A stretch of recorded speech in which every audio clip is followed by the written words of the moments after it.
నమస్కారం అండి. నా పేరు డాక్టర్ రాఘవ.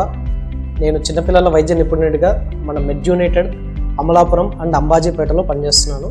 ఈరోజు ఈ వీడియోకి మెయిన్ ముఖ్య ఉద్దేశం వచ్చేసి మనం ఒక చిన్న టాపిక్ గురించి జస్ట్ బ్రీఫ్గా డిస్కస్ చేయబోతున్నాం. అది వచ్చేసి చిన్నపిల్లల్లో గురక గురించి, స్నోరింగ్. చాలామంది తల్లిదండ్రులు వచ్చేసి ఓపీ ప్రాక్టీస్లో మేము కూర్చున్నప్పుడు, సార్ మా పిల్లోడు రాత్రి ఏంటంటే ఎక్కువగా గురక పెడుతున్నాడు, నోరు తెరిచి నిద్రపోతున్నాడు, మాటికి నిద్ర ఏంటంటే లేస్తున్నాడు, నిద్ర సరిగా పట్టట్లేదు, రిపీటెడ్గా వచ్చేసి ఏంటంటే దగ్గు, రొంప ఇలాంటివి వస్తున్నాయి, దానివల్ల ఉదయం పూట వాడికి ఏంటంటే ఎక్కువ నిద్రపోవడము, సరిగా స్కూల్లో కాన్సన్ట్రేట్ చేయలేకపోతున్నాడు అని స్కూల్లో టీచర్స్ మాకు కంప్లైంట్ చేయడం, ఇవి తరచుగా మేము వింటాం అన్నమాట. తల్లిదండ్రులు మా దగ్గరికి వచ్చి చెప్పే కంప్లైంట్స్. ఇంకొద్ది మంది తల్లిదండ్రులు ఏమనుకుంటారంటే ఈ రకమైన లక్షణాలు, ఈ స్నోరింగ్ అనే గురక అనేది నార్మల్ అని కూడా అనుకుంటారు అనమాట. కానీ మనం ఇక్కడ గుర్తుపెట్టుకోవాల్సింది, గురక అనేది నార్మల్ కాదు.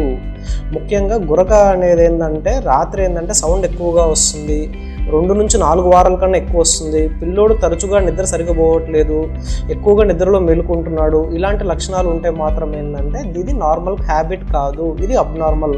ముఖ్యంగా మనం ఈ ప్రాబ్లం అనేది 4 సంవత్సరాల నుంచి 10 సంవత్సరాల వయసులో పిల్లల్లో చూస్తాము.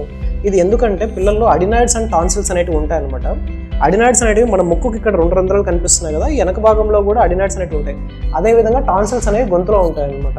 ఇది పిల్లల ఎదుగుదలలో భాగంగా స్టేజ్ ఆఫ్ లింఫాయిడ్ హైపర్ట్రోఫీ అనే దశలో వచ్చేసి ఇవి ఎన్లార్జ్ అవుతాయి. ఎన్లార్జ్ అయినప్పుడు ఏమవుతుందంటే ఏంటంటే పిల్లోడికి ఏమవుతుందంటే లక్షణాలు అవి ఈజీగా ఇన్ఫెక్ట్ అవుతాయి. దానివల్ల ఫీవర్, కాఫ్, కోల్డ్ ఇవి రావడము, దాని తర్వాత ముక్కులు బ్లాక్ అయిపోతాయి బ్యాక్ సైడ్. దానివల్ల ఇట్లా ముక్కులు పోసుకుంటే సౌండ్ ఎలా వస్తుందో అలా మాటలు ఏంటంటే ఆ విధంగా వస్తాయి అన్నమాట. ఇది వచ్చేసి ఏంటంటే మనం ఇప్పుడు ఎందుకు డిస్కస్ చేస్తున్నామంటే ఈ ప్రాబ్లం మనం తరచుగా వింటర్ సీజన్లో ఎక్కువగా చూస్తాం. ఇప్పుడు ఆల్రెడీ మన చలికాలం కాబట్టి ఎందుకు వింటర్ సీజన్లో చూస్తామంటే పిల్లల్లో వింటర్ సీజన్లో వైరల్ ఇన్ఫెక్షన్స్ ఎక్కువ. ఇంకోటి ఈ ప్రాబ్లం కొద్దిగా అలర్జీ సంబంధిత ప్రాబ్లం ఉన్న వాళ్ళు కూడా ఏంటంటే ఎక్కువగా చూస్తామన్నమాట. అందుకోసం ఇది ఎటువంటి పరిస్థితుల్లో ఏంటంటే దీన్ని అశ్రద్ధ చేయకూడదు. వెంటనే ఏంటంటే ఈ సమస్యలు ఉంటే ఏంటంటే పీడియాట్రిషియన్ని కన్సల్ట్ అవ్వాలి. ఎందుకు అంటే ఎర్లీగానే ట్రీట్మెంట్ తీసుకుంటే ఏంటంటే బెటర్గా ఏంటంటే ఇంప్రూవ్మెంట్ ఉంటుంది.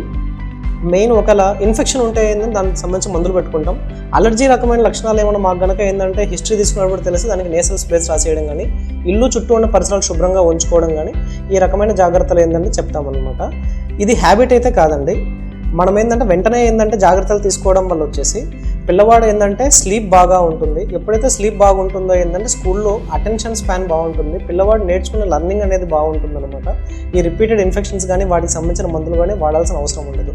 So parents, be aware of this snoring, stay relaxed, and if any problem consult your paediatrician. Thank you.